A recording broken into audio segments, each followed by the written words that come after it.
আমাদের অনেকেরই কাজের প্রেশারের কারণে মাইগ্রেনের সমস্যা বা মাথা ব্যথার প্রবলেম হয়ে থাকে।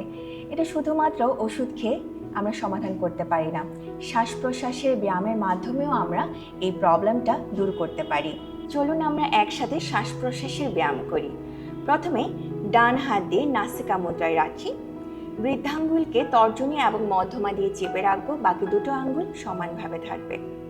এরপর ডান নাক বন্ধ করে বাম নাক দিয়ে আমি শ্বাস নিব খুবই আস্তে আস্তে।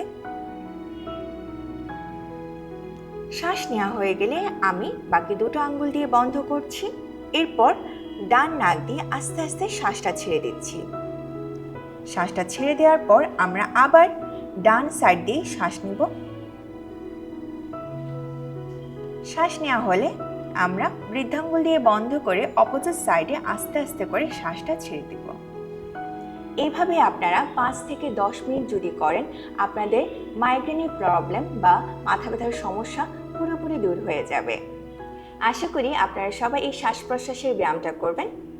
সবাই ভালো থাকবেন। ধন্যবাদ।